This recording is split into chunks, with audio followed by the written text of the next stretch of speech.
Is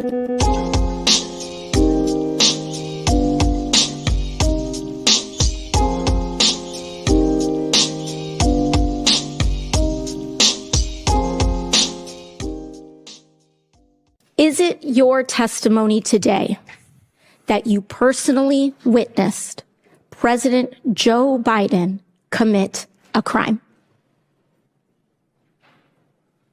I believe the fact that he was sitting with me while I was putting together a business Did you deal, witness the president commit a crime? Is it your testimony today? Yes. And what crime have you witnessed? How much time do I have to go through it? It is simple. You name the crime. Did you watch him steal something? Corruption statutes, RICO and conspiracy. What is the crime, sir? You specifically. You asked me to answer the question. I answered the question. No. RICO, you're obviously not familiar with. Corruption statutes. Excuse me, sir. RICO is not a crime. It is a category. What is the It's a category of crimes that you're then charged. You have charges. A long 100. You have charges. Sir, please want me to name the exact statute under RICO? Yes. Well, it's funny. In this committee room, everyone's not here. There's over 8 All right, sir. I reclaim my lawyers that went to law school. I reclaim my time. I reclaim my time. Dude, that voice would drive me insane, Eric. Just that Betty Boop, I've been sexually abused voice is just really grating. You think? Wow. I can confirm I had 6 lawyers on with me earlier, and the consensus of all these lawyers is that it's a crime. Well, it's a question of how many crimes. Like, he didn't have a chance to list all the crimes.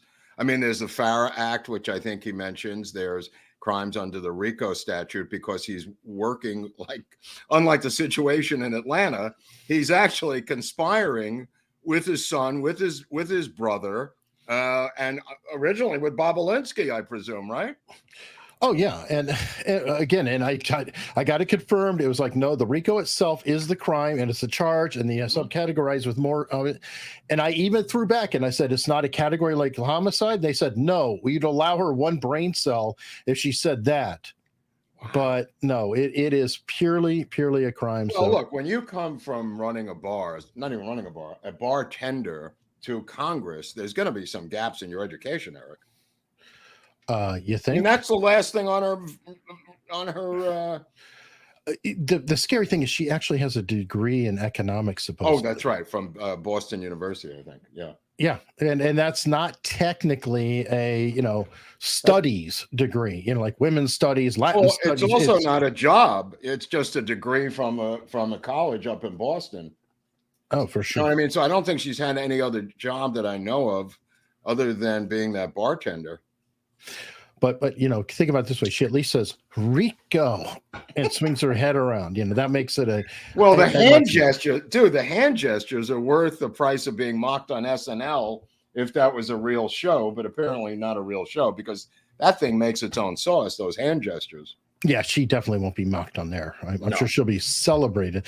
They'll probably try to mock the dude. Oh, absolutely. Yeah, they'll mock him for daring to question her intelligence. Yeah, but I always love that routine is so obnoxious. And I think both sides do it, but I feel like the Democrats do it even more with the whole poke. I'm asking you a question. I'll take my time back. Well, if I may say something, the what's his name? The chairman of that committee has to stop her. Mm-hmm. He has to stop her. And he didn't stop what's his name, who used to have the kerchief on his head, the cancer guy. Mm-hmm. And he didn't stop a lot of these people from literally browbeating the witness, Eric. That's up to him. Here's the witness is doing the chairman's job. The chairman has to interrupt, and he's pretty shy, and he's a gentleman, and he's Southern and from Kentucky or wherever he's from. I get it. But, dude, that's the job. You can't let people like this just take over and abuse your witnesses. At one point, he called a liar, and he called another member of the committee a liar, and he stopped the hearings to ask the chairman if this is allowed in the decorum rules, and he said, yes, it is. We can't call each other liars, but witnesses apparently, I didn't know this, Apparently, witness can call members of Congress sitting in front of them liars.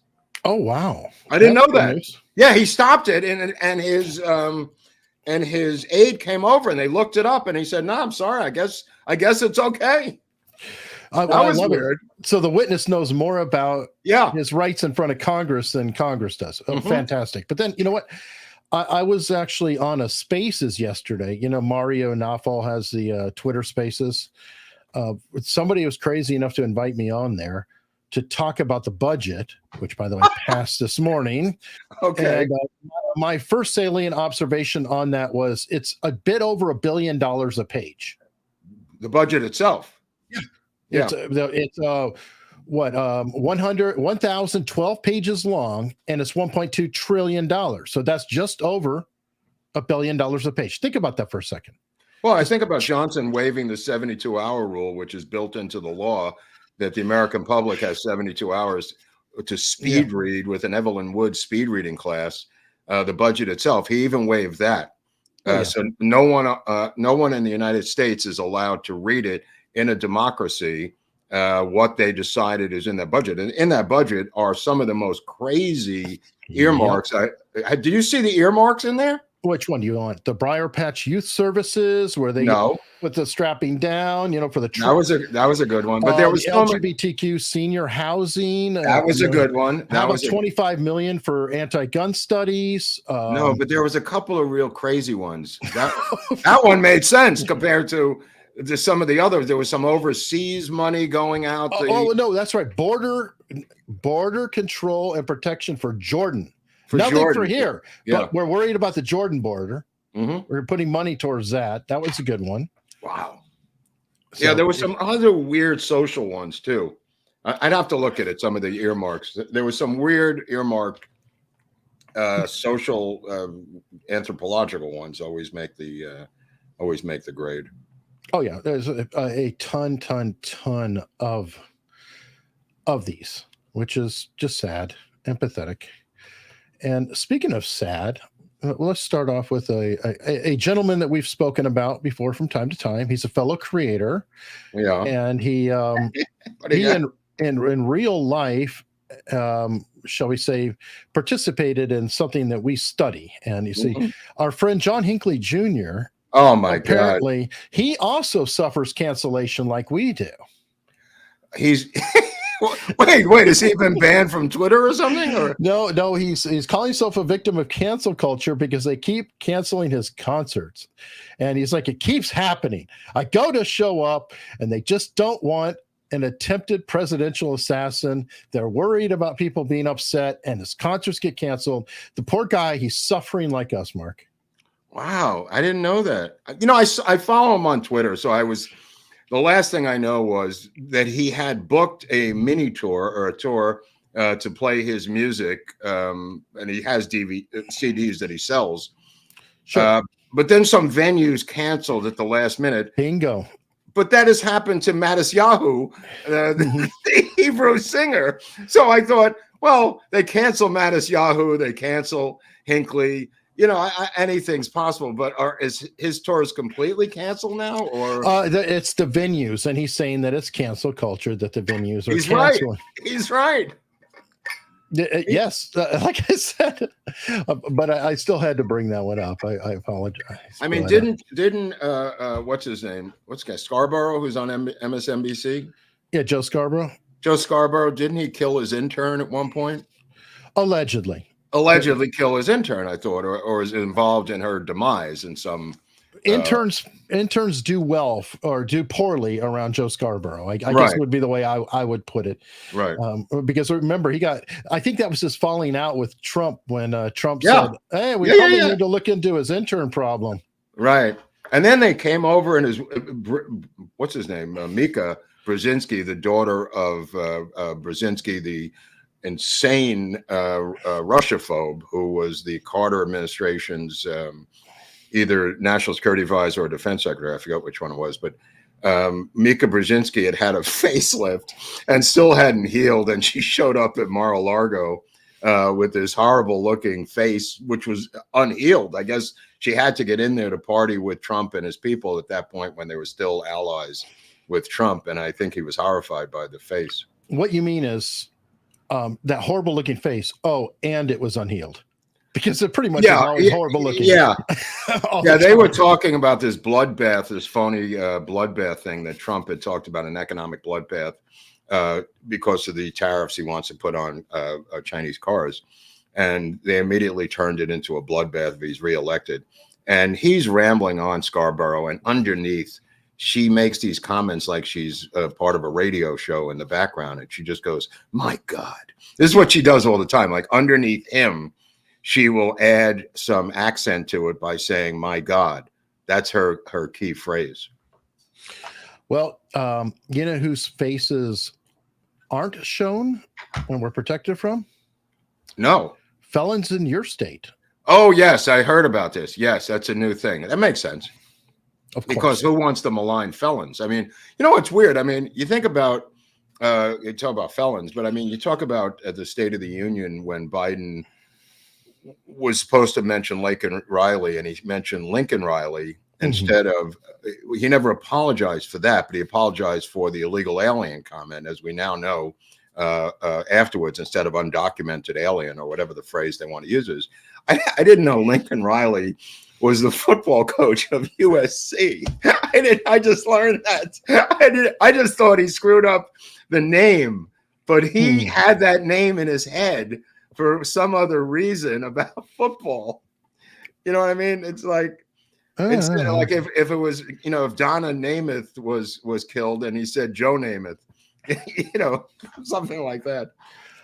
Yeah. Oh, okay. So I guess he had a reason one time to get that right. Yeah. On the cultural X front, whatever you want, you know, that Tucker Carlson's lamer counterpart, Don Lemon, of course, got fired on the same day.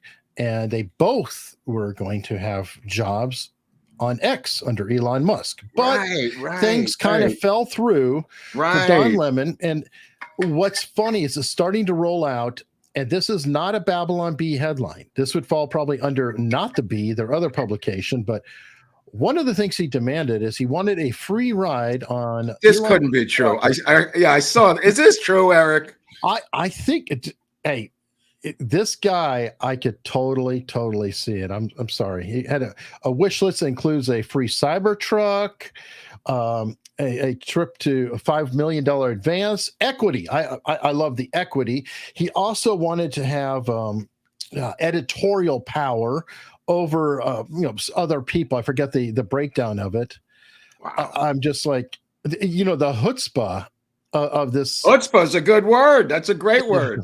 I mean, it's just.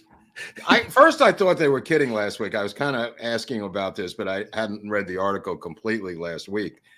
But apparently that's true. And you want to talk about chutzpah? Talk about the girl. You were correct. I was wrong about this Candace Owens, Eric. You want to talk about chutzpah? No, the grifter in chief. Yeah. Well, chutzpah is a good word because of her anti-Semitic tropes. Yeah. Forget about the grifter in chief. I'm talking about the anti-Semite in chief there. Well, and the thing is that it's kind of a hard deal because when you have to agree with the ADL pointing out that she's Nick Fuentes' best friend, it's like, because I hate the ADL anymore. They're garbage. But I mean, when Nick Fuentes is celebrating you, that I don't know about. That's but hard Shapiro and the other guys, I think, who fired her. I don't think she worked for. Boring fired her. A lot of people want to say Shapiro did it. Technically, Shapiro does not have the fire ability. Right. But Boring did and does. So she's gone.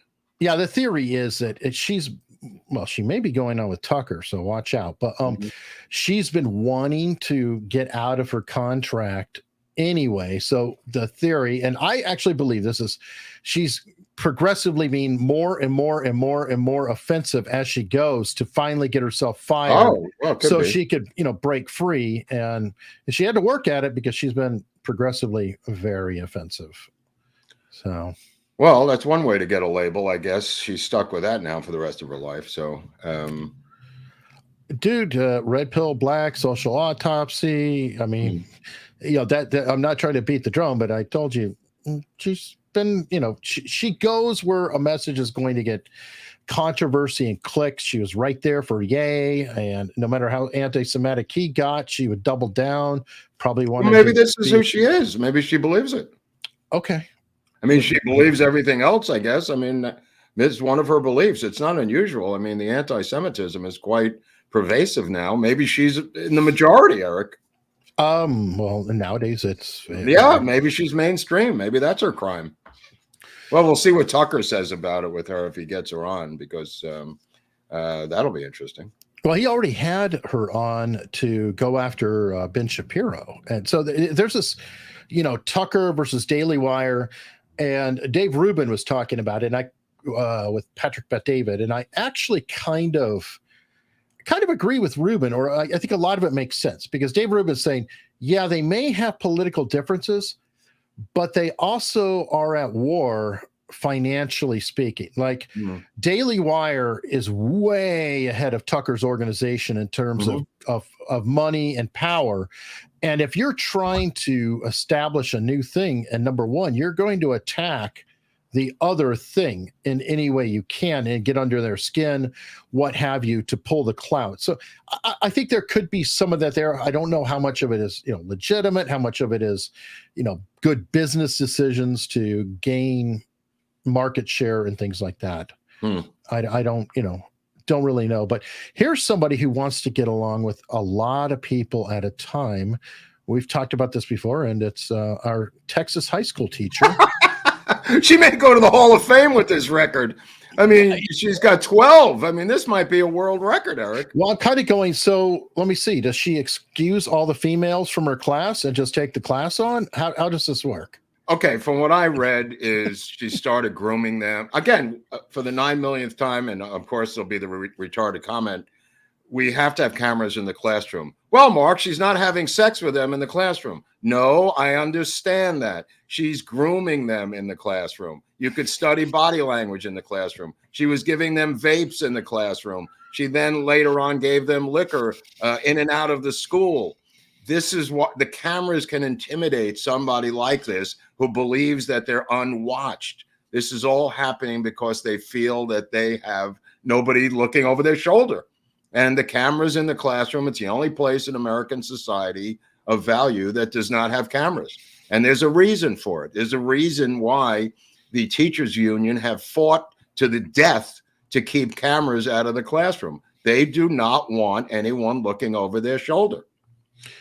Yeah, and I agree with it, because I feel like that is a place you can legitimately say that. Yeah. Because you can say this is a publicly funded institution, like the police, body cams for the cops. Exactly. The taxpayers are paying the dollar. Yes. And I also want cameras in every damn courtroom. I'm sorry. Oh yeah. Well, that argument is long and true.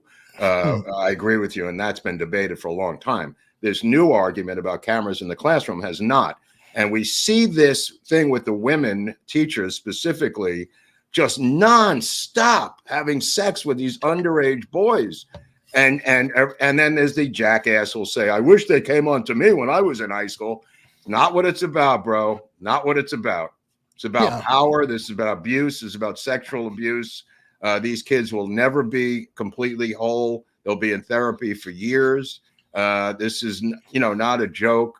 And, her doing this, plying them with liquor and drugs, and then having sex with them is amazingly prevalent today all through American cities and rural areas. This is not a blue state, red state issue. It crosses lines of state and demographics and politics. I think I need to talk to one of the shrinks I've had on, because I think there is a psychosis involved with women and power dynamics in reverse. Because a couple of weeks ago, I shared the story about all those female prison guards who got busted. So it's the same principle. In that case, it's adults, but it's still a female in a power position who is taking advantage of. And I think there is some sort of a psychosis or something going on there. Well, it's the power. It's the reversal of power. These women, I guarantee you, were sexually abused. They're now flipping the switch and doing it to them. The age that they're picking, by the way, is usually indicative of the age that they were sexually abused. And it's psychological. It's not age or physical related. It's psychological. If they were abused at 15, they're going to abuse 15-year-old boys for the most part. Yeah. Same as a lot of male offenders. Yes, no, absolutely. But Makes we've sense. never seen a massive amount of women doing this, and they could do it wherever they want, but they can't do it to these kids who are literally held hostage by them in classrooms with no cameras, Eric. That's the beef I have with it. Well, if you ever want proof that we have equal rights, there you go. Because they now are empowered that they could, they can abuse said power that before it could be maybe argued that they were not as able to do because they were not within any kind of power. Right. Now, okay, we're never going to leave the squatter topic. It appears every week. And by the way, I reached out to interview, hopefully I get a response, one of the people who do the squatting stuff. I don't know how you put that. Where the hell? I had to have the original tweet too. What is it? Somebody who is part of the squatting organization or anti-squatting organization. I hopefully I can get them on to talk. I don't know, but that the main guy, the main guy is Flash Shelton out of Northern California. He's got a group called squatterhunters.com, and he has been the lead squatter buster, if you want to call it, since this thing started, because it happened to his mother. My favorite one, the one in Queens, was last week, the one where she was arrested. The owner of that home was arrested for changing the locks on her own door. My best one is Beverly Grove, which just happened here in Los Angeles, is reported by Curbed, which is a real estate news website. But I think it's also been reported in the New York Post. There's a guy, a young actor. This is a great one. A young actor, and his name is Gargulio. Morgan Gargulio is an aspiring actor. He took over a mansion in August. It was supposed to be for sale for $4.6 million. He took it over and started having massive parties. This is down the block from LeBron James's mansion, by the way, just to give people some sort of visual look as to where this is. And also Ben Affleck and Jennifer Lopez's mansion, which I think is $61 million. It's also nearby.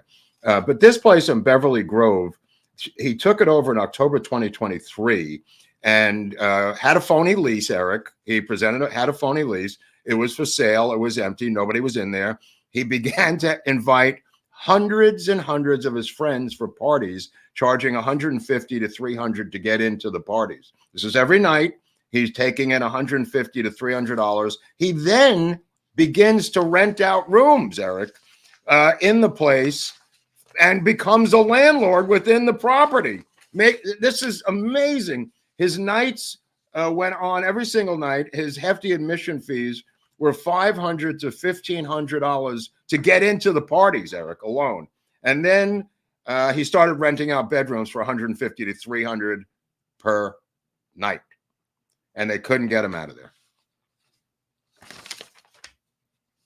Oh, you're like muted now. I think you hit the. Oh, I'm sorry. No, it's cool. Great business plan. Airbnb places that you're squatting. Yeah, but he's in there. He's having these parties every night, and he's renting out bedrooms in there. Finally, the owners had to go to court, and the civil process, the police wouldn't touch it.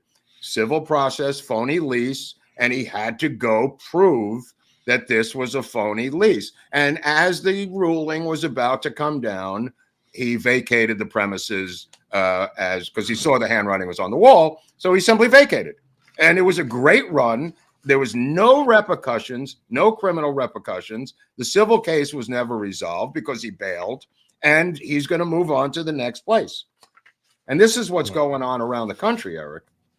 You know, it reminds me, do you remember the movie Pacific Heights with Michael Keaton, Meg Ryan, and stuff back then? I guess that was kind of like a precursor, almost 30 years ago. You know what? I'm gonna have to look at that again this weekend. Movie of the week, folks. Movie of the week. Hopefully it holds up. With Michael Keaton. We'll see if that holds up. Wow. It was good at the time, and it was creepy as Well, the guy from Venezuela, I did this spot with Emerald TV the other day. The guy from Venezuela who put out the TikTok video, he's got 300,000 followers on TikTok, by the way. This cat here, he just got here illegally, and he put out this about as a battle cry for all the illegal aliens to take over all the vacated homes that are available in America, that this is his right. He's super angry. He believes that. What? I can play it. Yeah. Oh, go ahead. I'm sorry. Mi gente, he pensado invadir una casa en United States, ya que me enteré que existe una ley que dice que si una casa no está habitada, podemos expropiarla. Capichi, muchachos, aquí en United States también se aplica la de invasión de terreno. Y creo que ese será mi próximo negocio. Invadir casas abandonadas, ya que me he buscado unos códigos con mis amigos africanos. Y me dijeron que ya llevan como 7 casas expropiadas. Y como... We get the point. It is right. It is horrible. Yep. And this is like, okay, how many of these things, the shoplifting, the crime, all that, we're doing it to ourselves. That we actually. Well, he's not ourselves. He's not ourselves. No, but we are setting it up as our own society, allowing this shit, and he's just walking in saying, "Oh, let me do it, and let me tell everybody." Well, first of all, he's got 300,000 followers on TikTok, and he's been directed about this situation. He didn't. He didn't research this law. This goes. People, I believe there are NGOs hipping them to this thing at the border, who are telling them there are empty homes. Just take them. Believe me, he didn't come up with this on his own. This illegal alien, young scholar, scholar of American law. I believe that there are NGOs directing them and showing them where they are on Zillow. The Africans that he mentioned, the African American community in Fulton County has already seized 1,500 homes, Eric, as we highlighted a few weeks ago. SWAT teams have attempted to get 1 or 2 of them out, but the other 1,500, they're going to civil court, maybe backed up for 5 years. They're going to live in those homes, and these are mansions throughout Fulton, outside of Fulton County, and a little bit inside, some in Cobb County, that they have already seized. And it goes back, as I said on the show the other day, there is a book by Fletcher Neville called Trespass that I urge people to get a copy of. It's a novel, but it's political science fiction, which is a type of genre that I like. Fletcher Neville wrote another book called 7 Days of May. You may have heard of it.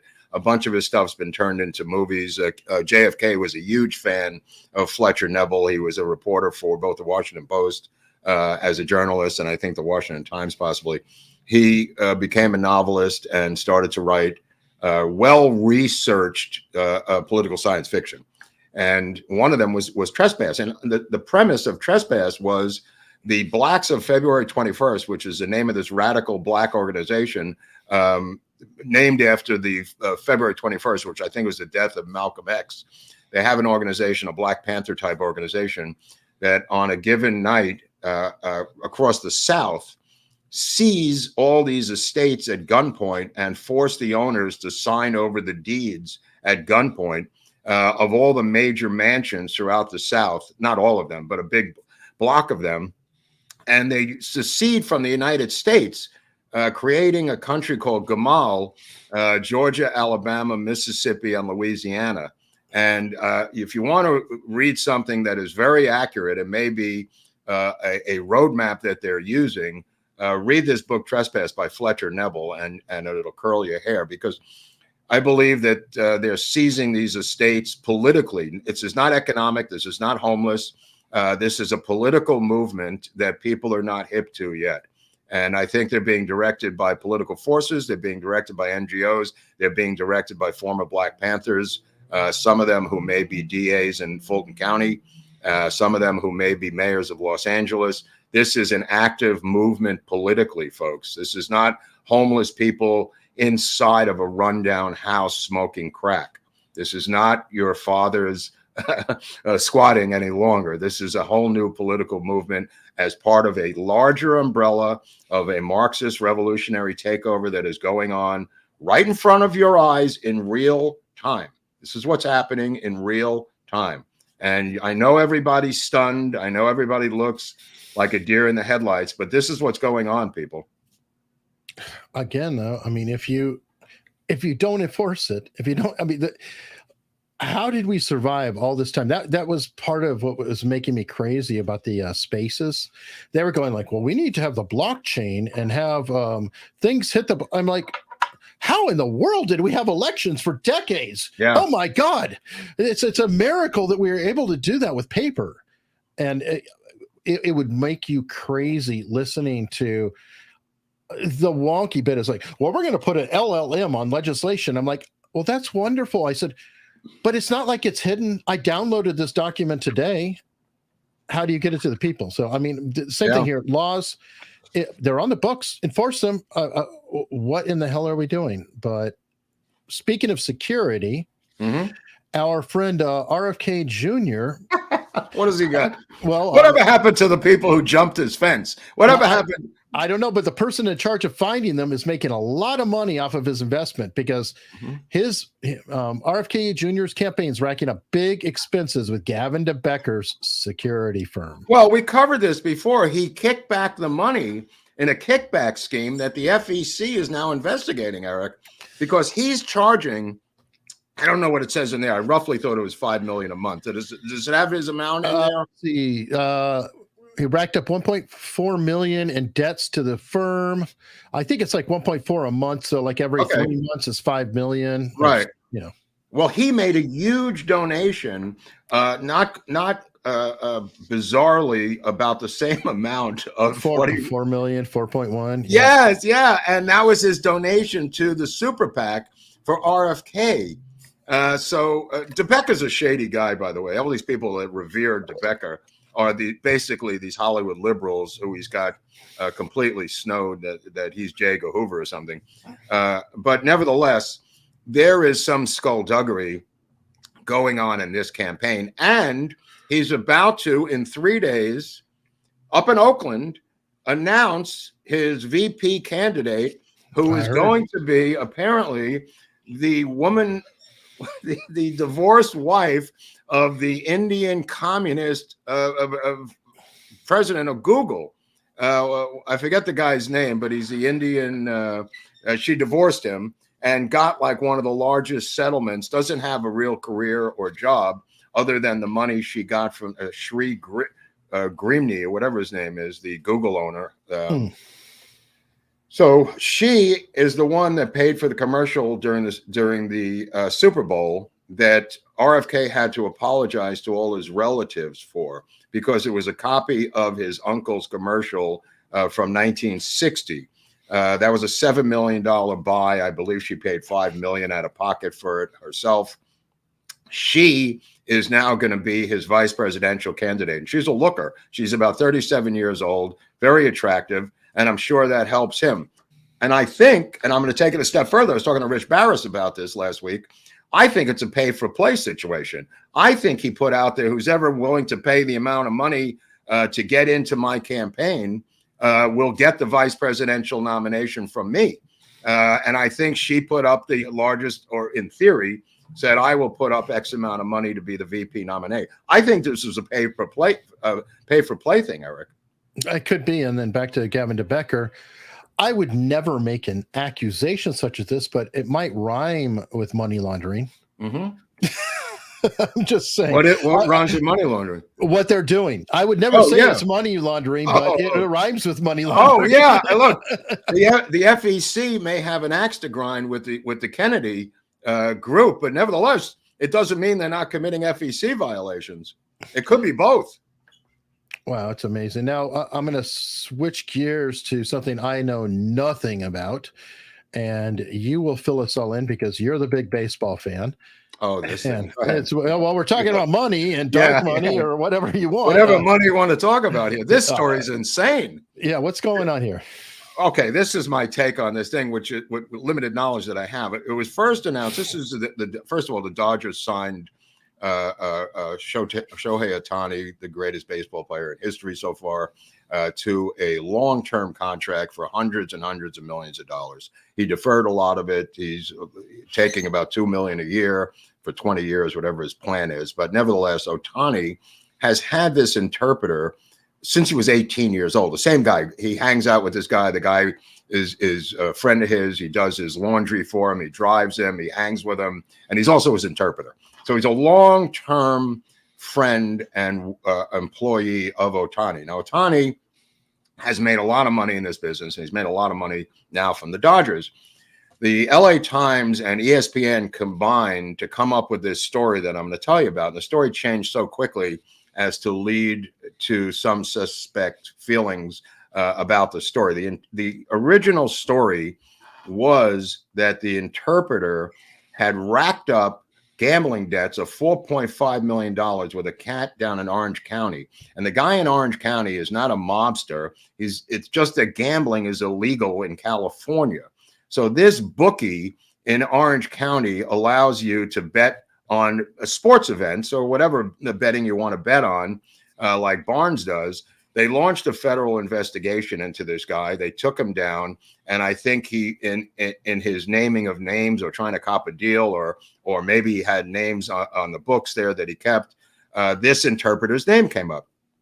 So the story was the interpreter was immediately fired by the Dodgers, and he said that he himself had racked up $4.5 million in gambling debts, and that Ohtani, his best friend, said, "I'll take care of it," and paid for it and paid off his gambling debt. That story was out there for a couple of hours, Eric, before it mutated to the story that this interpreter robbed Ohtani, unbeknownst to Ohtani, of $4.5 million and somehow did a wire transfer, Eric. Now think about what I'm saying. Did a wire transfer out of Ohtani's account for $4.5 million to this bookie in Orange County without the knowledge of Ohtani, his multiple accountants, his multiple managers, his multiple sports firms, and his multiple PR people. This is the story that's now out there that we're supposed to believe. So what is it really? I think it's the first one. I think that the cover-up is that they don't want Ohtani touching gambling. If he's related to gambling, he's finished. He's done. There's no wiggle room. He's finished. In Pete baseball. Rose. Totally Pete Rose, banned from baseball. So they originally said that he loaned this guy the money, and they realized that by loaning him the money for gambling debts, he was tainted by the story anyway. So they changed it. This is what really went on.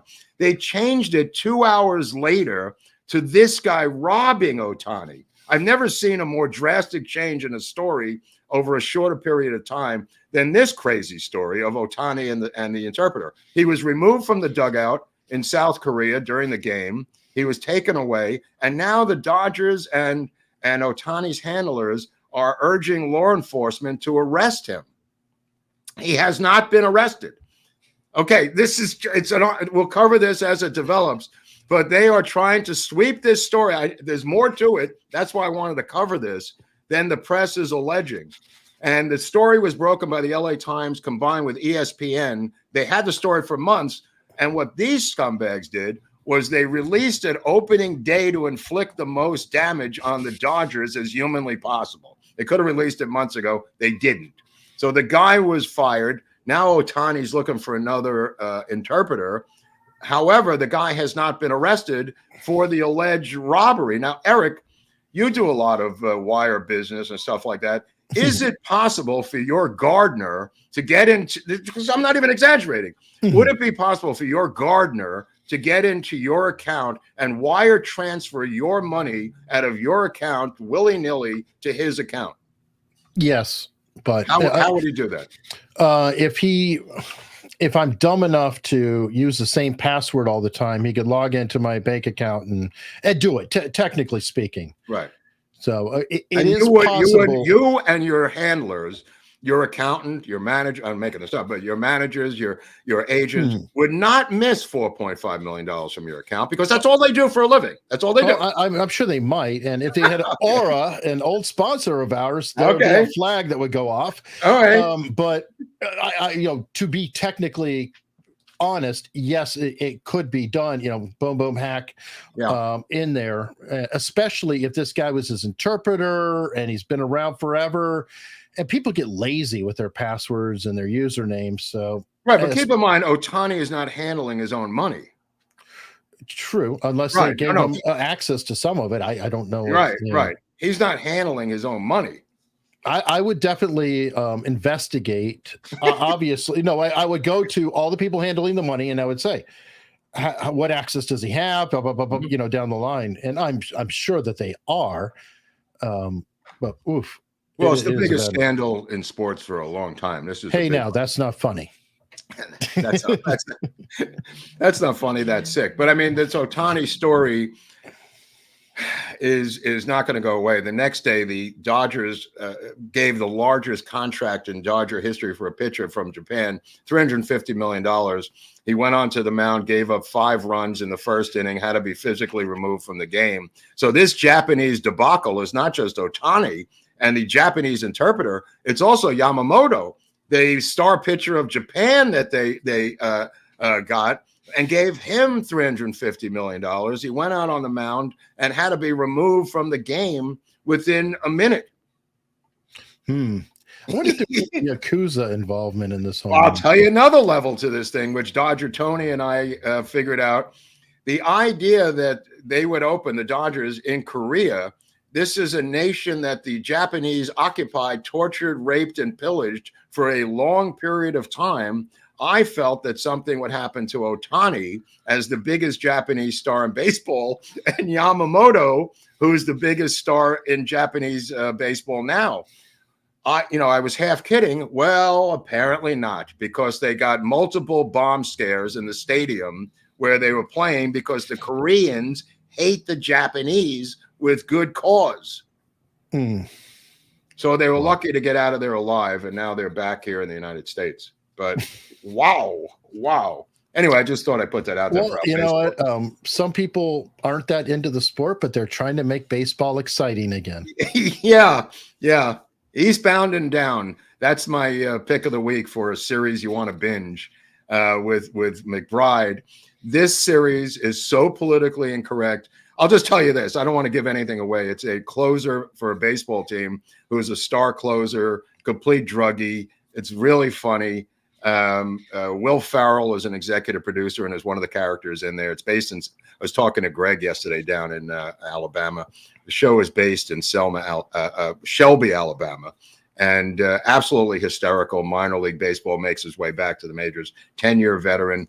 I'll just tell you this. All of a sudden, Seth Rogen shows up yesterday, and I went, oh, another weird cameo, because Lily Tomlin shows up as his mother, as a lesbian mother. Dude, these cameos are just insane.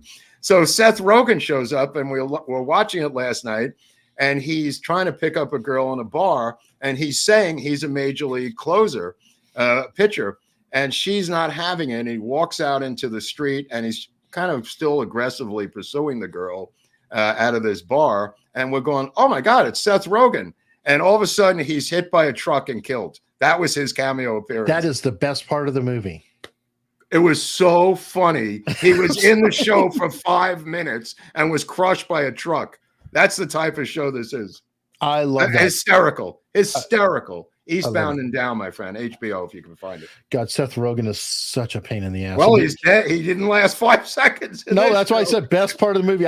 Show. I never have to watch it. Just give me that 30 seconds. We'll call it a day. I will love that. Well, Will Ferrell plays a white-haired, Southern racist former plantation owner who is just running a BMW dealership in Shelby, Alabama. His character is completely off the charts. Fantastic. Wow. Can you think of 2 people with the same last name that are less alike than Joe Rogan and Seth Rogen? Oh, that's interesting. That would be a great little drinking quiz in general. Just that idea. The Rogan brothers. No. Just the same names, different planets. That would be a great drinking game. God. All right. So while we are, talking about athletics, let's move on to fitness. Oh, what's this? Oh, yes. I think I started something on Twitter this morning because all of these people, I put this up as a boycott, and now it's taken off. I mean, this Planet Fitness, I don't know what their problem is. Straight people? Yeah. The people who are identifying with the sex they were born having. Right. But I mean, to don't like viciously go after your members. You know what I mean? Yeah. That's the point. The heart of this story is they're kicking their own members out. You know what, though? It's part of their business model in a weird sense. You do know how Planet Fitness works, right? How they make their money.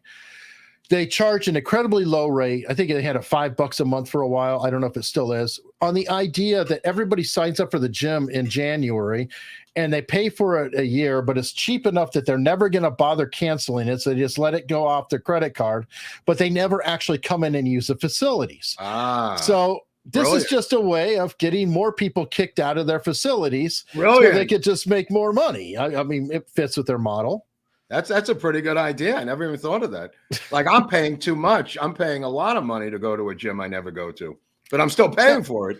Right, exactly, because people they actually never cancel, and then they make you go in and cancel in person. Oh my God! And then they shame people. They'd be like, "You're canceling?" I'd walk in. They'd be like, "Oh, look at you, Tubby. Hey, are you sure you want to be canceling? Hey, come here. Check this out. Check out Tubby here. He wants to cancel today." Wow, nobody wants to go through it. That's dark, Eric. That's pretty dark. It works. They're a multi-billion-dollar company using this trick. So okay, all right. I don't know if you have this one, but there was this black dude from Africa. I don't know. He had a name like it was African. Claims to be an executive at Apple. His scam was to photograph boarding passes in the terminal and then get on the plane with the boarding pass of some other passenger photographed onto his phone, Eric. Yesterday, he got on a Delta flight and he went immediately to the lavatory where he hung out in the lavatory. Apparently, he's done this before. And then he would come out of the lavatory, he'd eyeball a seat and then take that seat. But the brilliant stewardess glanced at the passengers and realized it was a full flight. She could see quickly there was no empty seats and quickly realized that the cat who was in the bathroom didn't have a seat just by looking at the view. And when he came out, he was confronted and eventually arrested for doing this crazy scam, Eric. I was wondering about that when you sent that, and I did find it. Take a second. Right. So he went around the terminal. Now, think how difficult it must be. He finally found a young teenage girl who was flying alone, and this is unbeknownst to the ticket holders, the boarding pass holders. He would do this when they looked the other way. He took the photo of their boarding pass, and there's this guy. Tell me this guy, what does he do at Apple? I mean, he's an accountant. Right. He can't pay for a ticket? I mean, it's just an insane scam. What the hell? It's kind of brilliant. I wonder, okay, you always have to scan your boarding pass coming on, right? So if he manages to slide his way in there earlier, do you have a problem? Like when you come along with your legit boarding pass, set an alarm and then they say, "I'm sorry, you already checked on. That's what happened to the girl. When the girl went to check on, they said to her, "You don't have a boarding pass, honey." And she was like 13, flying alone, started crying. But that didn't catch him. What caught him was the fact that he wouldn't come out of the bathroom. And when he did come out, there were no seats. That's why the stewardess said, "What's your seat number?" And he shows her the phone, and that's his boarding pass. And the fact that it got scanned seems electronically challenging, Eric. I'm wondering, there would seem to be more to it because Apple. How many times has he done this? He must have done this a lot. And he works at Apple, Eric. Sure. Okay, so I think he may be technologically savvy to how to pull this off.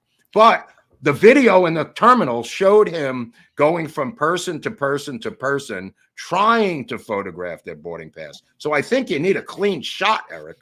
Yeah, I'm sure you do, but you can clean a lot up with AI, by the way. Sorry. So That's what I even think. if it's a little, not that I do Mhm. that on all the pictures, but even then, this guy has found some way more to do it, because I would think he'd be caught by now just by people arguing, what are you talking about? Okay. This is my pass. And, Right. But arguing. I think every single time he did this, there were empty seats on the plane where he could go run. This one didn't have it. This is what caught him, was the full boat.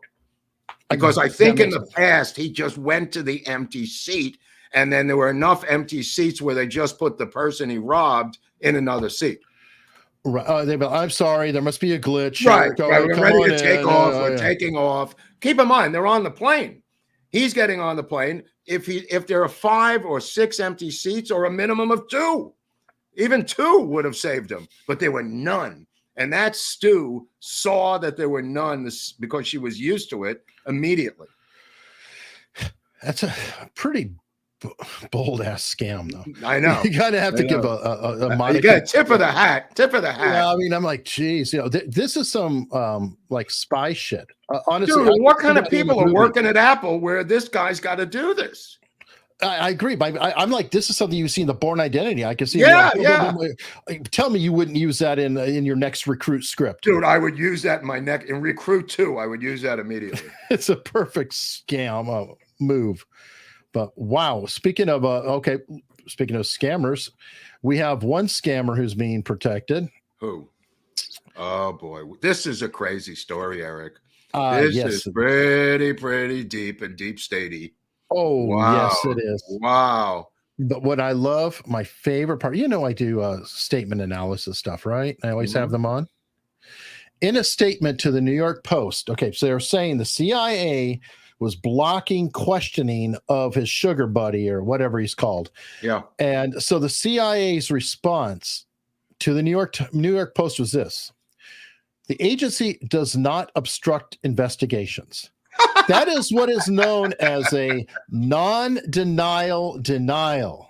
They never said right in the CIA's charter, it says they will not be involved with any domestic activity since 1949. I mean, that's in bold red letters on the CIA charter going back to its creation in 1949. This is clearly a domestic situation. I don't know how the CIA would possibly justify any part of this story, Eric. They're not.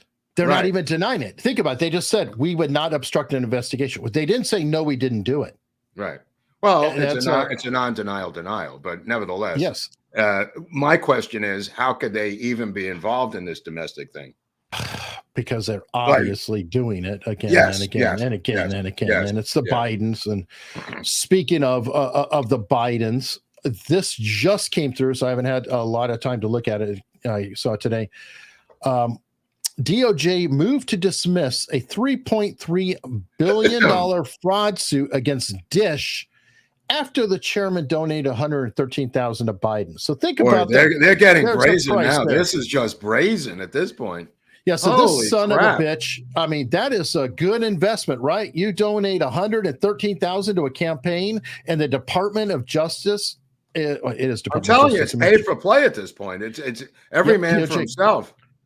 Dude, that is psychotic. I mean, holy God. And it's like, whatever. Oh, just dismiss it. It's just crazy and psychotic, Eric. I agree, John Dutchman. Kiss my griffs. Kiss my griffs. Holy cow. Holy cow. This is really getting dark. Yeah, it is. Yeah, it's definitely getting dark. You know what'll lighten it up? Go ahead. Super chats. Oh, super chats. Hold on. Let me I want to get ready for the super chats, Eric. All right. Well, get ready for super chats. I'll start going into them. But we've got Pamela. I just want to say it would be wrong for Eric to get involved in super chats. Pray with me, Eric. Let's get down on our knees, because we're going to get into Watergate, and I will be vindicated by the time this series with Grobert and Hunley is over. Thank you, Eric. Thank you. On with the super chats, my friend. You're not a crook. Thank you. All right. And Pamela Clifton says that AOC is a dummy. I agree very much with that. It's funny. She is a dummy, but yet she manages to dumb her way into Congress and pull off unseating an incumbent and everything else. So it's very frustrating. Well, she might have had help from the non-domestic CIA. If they're going to be involved in this, they're going to be involved in a lot of other chicanery. True. I'm going to jump ahead to one because I agree more. Al Gonzalez said you have a superb outfit. Thanks for the support. Wait, I got one extra part that Big Al gave us. Remember, Big Al gave Eric and I this incredible medal. Alan. Yep. Big Al, check this out, Gonzalez. You don't have this. This is from the New York State Police, bro. This is going to get me out of a lot of problems, Al. And a lot of free drinks if you're in New York. You can dude, yeah, a lot of free drinks, especially in the subway where there's a lot of activity going on, Gonzalez. We definitely need that. I'm going to skip down because Beavis Wallace came in hot with $100. Thank you so much. Hey, brothers, I just arrived at 5 p.m. Lots of spur surgeries today. Did I miss any border talk? Squatter discussions? That woman was killed in New York City by squatters, and migrants are learning to take over empty homes. There was some of that. All of this is true and sad. Border talk, well, they just passed a bill, and they're concerned about the border in Jordan.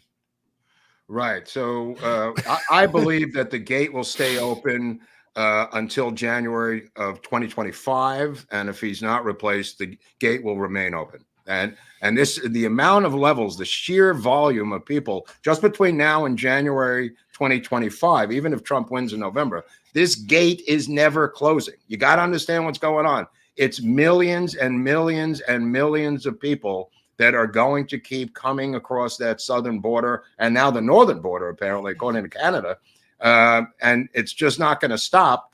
And you could cover it all you want on the news. If they lose, they're still going to keep it open until January 20th, 2025. And if they win, it's going to stay open. So if you think this is a problem that's going to be fixed, there's no fixing this problem. This is their program. This is part of their policy decision to leave open the floodgates and flood the United States with the rest of the world. Sweden did it, and now they are trying to reel it back up in Sweden. Well, that's remember Brexit? Yeah. That's what Brexit was about. Yeah. I mean, a lot of people don't realize that. Holy cow. Basil again. Basil in the house. No kidding. When did we, the people, become we, the elites? And why wasn't I informed? Well, there was a message sent out, and the bat signal was put out there, and you were busy doing something. I mean, my favorite story is, as I predicted months ago, now Representative Mike Gallagher has resigned early to now down to 1 seat majority in the House. This will be a Democratic majority, as I predicted 5 months ago on this show, that they will do this by June. They will have a Democratic majority in the House. This is just breaking news. The latest guy who's a Republican to leave the House immediately for no reason, through some secret payment or secret future position or book deal, fill in the blank later. Mike Gallagher has now resigned, tightening it up to a 1 vote difference. This will continue until there's a Democratic majority in the House without an election. I just want to point that out. You know what's so sad about this is never seen this done, never been done in American history, folks. Just keep an eye on this story.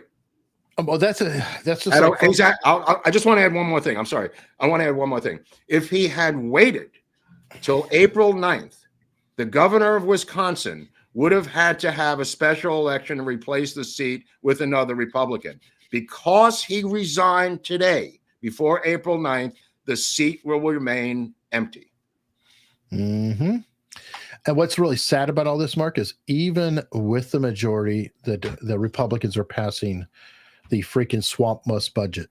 So it's just, it's so depressing right now on all fronts. MAGA is a sliver of the Republicans. They're doing what they can to shake it up, but it's doomed. Dick Dickerson, he came in much earlier, gave away 10 Untold Stories memberships. As always, Dickerson with the memberships, super cool. Thank you very much, as usual. It's like $50 in spending, and others can benefit. Thanks, Dick. Thank you, Dick. Hey, this is his thing. I love this guy. Also, just so you know, Kay Granger, Republican out of Texas, who's the chair of the Appropriations Committee, as soon as Gallagher was done, announced she would be stepping down as chairwoman. She already announced she won't be running for re-election next term anyway. But that's also part of the situation. And Marjorie Taylor Greene, the only person who apparently knows what she's doing there, has filed a motion to vacate Speaker Johnson's seat. So they're going to have a re-election of Speaker Johnson now. But Mark, 2 years is hard. On what?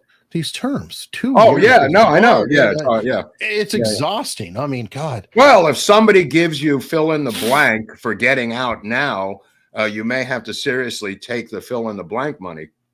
Yeah, either that or between that and blackmail or whatever. Look at this, Basil, again. Great slogan for Trump. We the people, try stopping us. That's a good one. That's a good one. Yeah, if we follow through on that. Dick Dickerson came in. How about this one? How about Take America Back? Nice. How about that one? I never heard that slogan before. Take America, TAB. Instead of Make America Great Again, it's America. TAB, back. Yeah, Take America Back, 2024. Yeah, that works. Dick Dickerson says, Second Amendment says, I dare you to try to squat where I live. Fair enough. It's getting to that point because that story in New York, vigilantes had to go in there to. Well, there's also part of the story where what I wanted to say was the guy who's the squatter hunter, Shelton, he goes in and squats with them, driving them insane. In other words, he doesn't. This is the best part of the story is he and hopefully the people working for him. They go in with these people or after they're in there and live among them, blasting music, cooking, taking a dump in the living room, whatever they're doing, they magnify it and multiply it until they flee or try to get that guy evicted. Which I love because, I mean, come on. I can imagine having a script for that. Definitely a comedy. Oh, yeah. It would be like eating a combination of like eggs and mayonnaise, or, these combos to have the worst gas imaginable. Well, I could see Will Ferrell doing it, coming in as the squatter buster. That would be great. Yeah. Will Ferrell would be great doing it. Oh, yeah. Will Ferrell and, oh, God, I forgot his name. The guy was in Hangover. Well, Vince Vaughn was in there, and also Bradley Cooper was in there, and a lot of people made their bones in that movie. Yeah.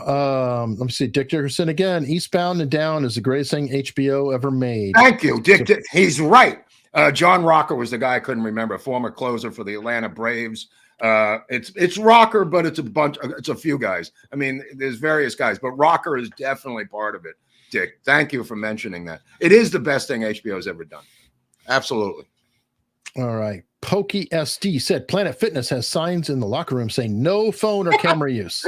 That's going to be the reason for the banning of her. I'm canceling my membership this weekend. I'll let them know why. Right. No, you got to pass it on. It's got to go viral. You got to drive a stake into this place. And if it's like it used to be, folks, when you go in, do it very loudly. Yeah, go in and film I'm canceling because they want to support perverts. Right, they're attacking and do it just very obnoxiously. Yeah, film them doing it. Fuck these people, man. Come on. One guy in the comment section yesterday said, Mark, is the F word now allowed on media now? He says, I noticed that you use it a lot. I'm 87 years old, just checking. Like he wasn't upset about it. He wanted to know if it's now, we can do it. We're free. So I hipped him to the George Carlin lawsuit, BAI versus the United States, which was the 7 dirty words you can't say on TV that Carlin won in the Supreme Court decision. But he was 87, and he said, I missed something. It's kind of funny. I love it. Hey, we got 3,000 people watching here on YouTube. That's awesome. A lot. Yeah, it is. Thank you. There's a break in the action here. I just want to tell you the 7 things you should never buy used, Eric. And this is for Leslie also, or any of you people out there who shop. These are 7 things you should never, ever, no matter what your mother says, no matter how cheap they are, no matter how fast you need them, you should never, ever buy these 7 things used. Are you ready? Go for it. Okay. Number one, mattresses. Yeah. Okay. Well, that's an obvious one considering the amount of time spent on a mattress. Okay. Bed number 2, child car seats. This is number 2. When it comes to providing the safety of children, compromising car seats have expiration dates. I didn't know that. Number 3, helmets. Yep. Just like cars. Okay. Just like car seats, helmets have a safety measure designed to provide protection in case of impact. Previously owned helmet may have undetectable damage that compromises structural integrity. Okay. Number 4. You ready? I'll give time for people to write this down. Underwear and swimwear. Underwear and swimwear. Personal hygiene is number 1. Undergarments are items that should always be purchased new. Risk of bacteria, fungi, and hygiene-related concerns make buying used underwear and swimwear unadvisable. Okay. This is going to be interesting, Eric, for you. Number 1, 2, 3, 4, 5. Laptops and electronics. Number 5. Technology advances rapidly, and used electronics may quickly become outdated or have hidden issues. Yes and no, if you don't know what you're doing. Okay. It says here going on, buying a used laptop or electronic device poses a risk of inheriting someone else's problems. That's obvious with anything. You said it's a car. It's anything, yeah, such as dwindling battery life, hardware malfunctions, outdated software. Okay. Sure. Okay. 1, 2, 3, 4, 5. Number 6. Number 6 on the list. 7 things you should never buy used. Number 6, shoes. Yeah, same thing with underwear. It's a similar. Shoes mold to the shape of their owner's feet over time, and the wear and tear on the soles may not be visible, Eric. Buying used shoes can lead to discomfort and foot problems. Okay. Yep. Number 7 in the history of the 7 things you should never buy used. Tires. Yeah, I would never have thought of that. I would never thought of that. Tires are critical to vehicle and human safety. The condition of your tires can affect and impact your driving experience. Used tires may have hidden defects such as weakened sidewalls, tread wear, which can compromise safety. Investing in new tires offers reliability and also meets safety standards. Some of these, though, dude, because I grew up not wealthy and I had to buy clothes from Goodwill. That was, I went to the richest school in my city. And one of the ways that I fit in was I would buy clothes at Goodwill from in a nice neighborhood. So I was buying like name brand clothes at Goodwill, and because they were worn, it would look like I had it in the closet for a while, because there's nothing worse than having something new. But we would also have to do things like buy retreads instead of new tires. Yeah. Sometimes you got to do what you got to do. Oh, yeah. And while I agree with it, it's hard, to avoid sometimes.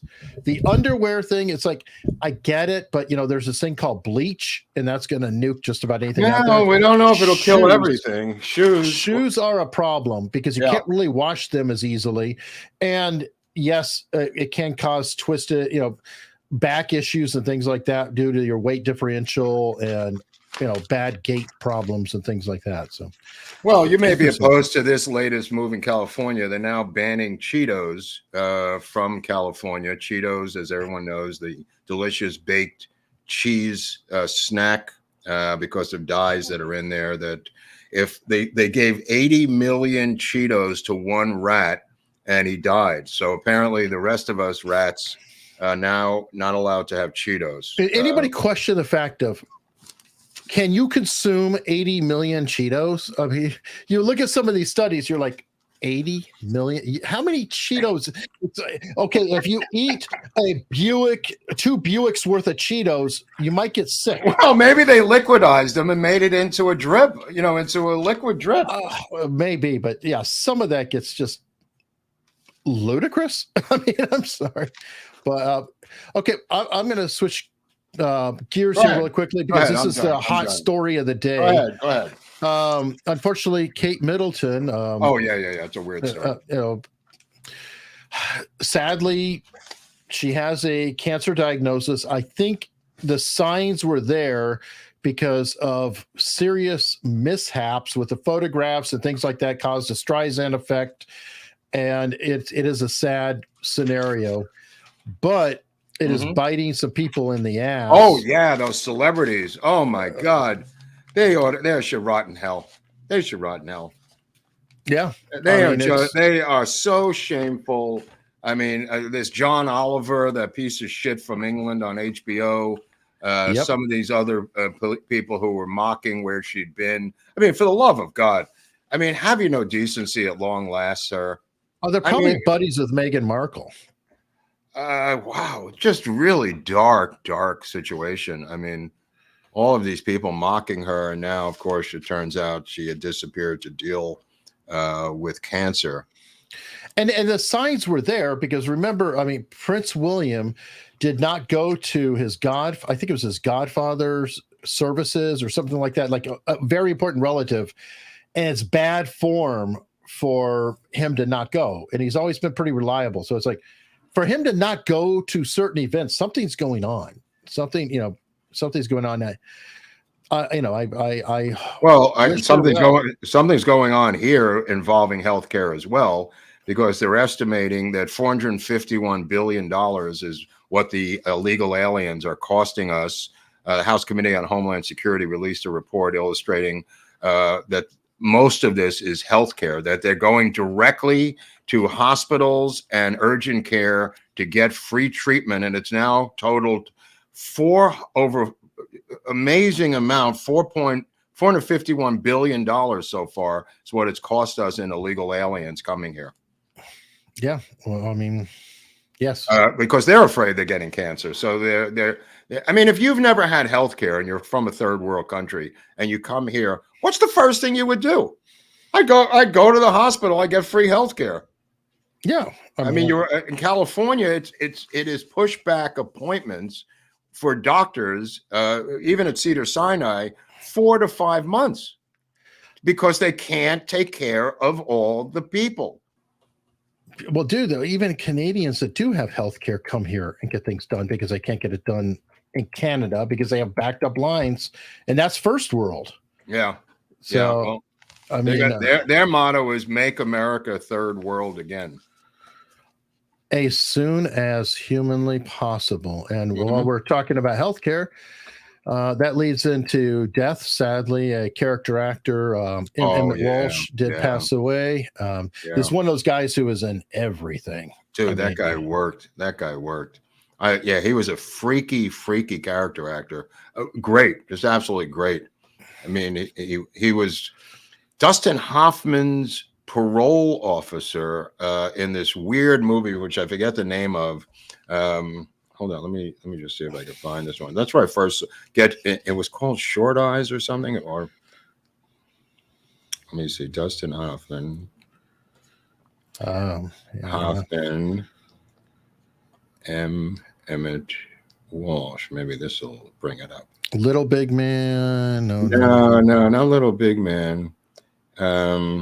Straight Time, 1978, true story. Dustin Hoffman, Teresa Russell, Gary Busey, early on, 1978 film. Highly recommend this film.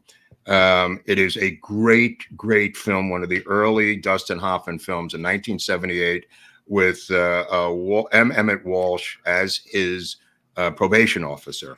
And I won't tell you what happens in this movie, but Emmett Walsh ends up chain linked to a divider on the 101 freeway in LA, handcuffed to it. And it's about a guy trying to go straight after getting out of prison. I'll just put it that way. Great film. All right. And definite loss. I mean, sadly. Yeah. 88's not terrible. No. I mean, God, it's got his money's worth. Great career. Well remembered. More super chats. Dustin Russell, boarding passes. We don't need no stinking boarding passes. Well, again, the illegal aliens do not need boarding passes. I can't emphasize this enough. They are directed, as somebody pointed out, to their own line to get on the plane, usually in the Southwest, and they just get on. I'm surprised Dustin didn't say that he, snapped a picture of a boarding pass to go travel to DC and get there in time to watch the show. I mean, what's up, Dustin? He did a great job, by the way. Everybody, his relatives were great. He did a great job. I made a joke at one point that he was Phil Donahue because he was going through the audience with a microphone, and it reminded me how Phil Donahue made his bones. And it was by going through the audience with a microphone. I don't know if Dustin was conscious of that. My favorite moment, though, was Dustin and Alan, or moments, because Dustin would go to the back and then Alan would say something. Dustin had to go run back with the microphone, and then he would walk away again. And then Alan would say something else, and he'd be running back up with the microphone. It was funny. Big Bill, 767. Great show. The topics are always so much fun. Great way to start my happy hour. Well, they decided to drop the charges against the Gold Star dad who heckled Biden, by the way. I don't know if you saw this little news thing here. Stephen McCool waiting for Biden to say his son's name. So the charges were dropped against him. He never. Well, you know who's in charge of that, right? Speaker Johnson. Oh, really? That's right. Yeah. Because the speaker runs the police. So they better drop it. So you notice they don't go into that. I didn't notice that. That's right. Good point, Eric. I'm like, you better have dropped them. Todd Gavin. Mark, question. What's your opinion on the Boeing whistleblower supposed don't say that word, Hunley. Don't say that word. I can't believe that's a self-deletion. I mean, it's preposterous. When you start telling people I am never going to self-delete, and then you self-delete, I'm sorry. That's got to be a court. That's got to be a law. You know what? That should be enshrined in law, Hunley. We'll call it the McAfee. The McAfee law. That's a good one. If you say, here's my idea. If you say on the record or to relatives or in some sort of recordable way, if something happens to me, I did not self-delete or some variation of that, and then you self-delete, it should automatically trigger law enforcement investigation under that law. That's my law. I like that. And let's see the hands of the people who support this new bill. Come raise your hands at home. Type 1 in the chat if you think there's type 1. Yeah, McAfee law. Let's go. And type 2 if you think there shouldn't. We'll see. Somebody get Trump on the phone. Let's get Trump on the phone. Okay. Well, the question is, will she seize his golf course and building up in Westchester County on Monday morning, Eric? This being Letitia James. And Trump's now claiming that he's got the money in cash, but he's not indicating. And this is Friday, past the deadline in New York now, Eric, banking deadline. So I don't know what the situation is for Monday morning. Damn well she's rushing to get it because he's got the Truth Social money coming in that he's going to be able to throw down. So she's got to seize everything before he gets enough money to pay for it. I said she probably strong-armed everybody who wouldn't lend them the money for the bond. The bond itself, first of all, I've been saying this for weeks and weeks and weeks that she was going to seize it. It's part of the plan. The overall plan is to make a monkey out of him and have a Marxist takeover of private industrial capital in New York and elsewhere. This is going to be the model for it. So it's not about her just all of a sudden wanting to seize this on some ticking clock. They have been planning this since the beginning of the case. That's why the fine was so high, probably based on their own interpretation of what he had access to that was liquid. I don't think that, right. I think even that was determined beforehand. But they didn't on the True Social. That's why I said they've got to jam it in quickly, because if he gets a True Social, it'll screw their whole plan. Well, I don't know about that. But right now he's faced with on Monday of them seizing the golf course up in Westchester County in northern Manhattan and the buildings around that. And then also he's got the 40 Wall Street property. She's going to keep going. She's going to force him to keep putting up more and more money, I think.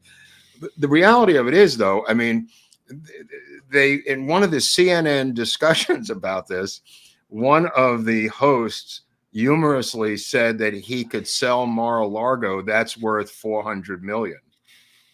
You see the irony there? Mm-hmm. The judge said Mar-a-Lago was worth $18 million. Right. And now the CNN pundits are saying if he sells Mar-a-Lago, it would cover the bond. Now, also, Trump lawyers said on Newsmax last night that he can't get a bond because the bonding companies are spooked about reprisals against them. That's why I said she's been strong-arming the bond companies for not giving them the money. I didn't know how you define strong-arming, but go ahead. Yeah. Well, what do you call it? They're afraid. No. He just said they're afraid. I didn't know she's physically doing anything, but I'm sure she's probably made it clear that it will not be looked at highly if they were to loan it And like I said, it's a clock. A clock is ticking. That would be great if he could somehow get a loan against the true social cash that's coming in, and then right. But they still accomplish their goal of taking that out of his campaign war chest, Eric. Oh, for sure. I mean, but you know, what are you going to do? Last super chat before we go over to the locals after party. Well, maybe not. Beavis Wallace said, Mark, what the hell? Buy used shoes so I can prescribe antifungals. Just kidding. Don't buy used shoes unless you want athlete's foot and toenail fungus. Wow. Yeah. And that's why I said you can't wash shoes like you can other things. Well, there's a whole market for used, super expensive sneakers, like on eBay and other places. It's thousands of dollars for these used Air Jordans and everything else. Dude, there's some places that I've heard about in big cities where they'll just shoot people while they're wearing them and take them right then. Oh, that's pretty dark, Eric. It's sad but true. I'm sorry. Jenny's getting inky with it. Regarding LJ and Trump property, seems to me it's a communist version of Robin Hood. Take from the private citizen and give to the state. Well, good analogy. That's communism. I mean, that's what it does. I don't know about Robin Hood, but it's a part of the Marxist revolution that's happening right in real time. They're physically taking private property from people using this method. Yeah. And that is socialism, by the way, folks. Yeah. Not even communism. Socialism is giving the state the means of production and taking it from other people. I think she's going to put illegal aliens in there. I think she's not done. I think she's going to gut, especially the one downtown. I don't know how much she can do at Trump Tower, but the golf course, she certainly would do that. I think they're going to, because I don't think anybody's in there. I think she's going to put illegal aliens into these things as a final FU to Trump. You know what I mean? I've got an answer. Squatters.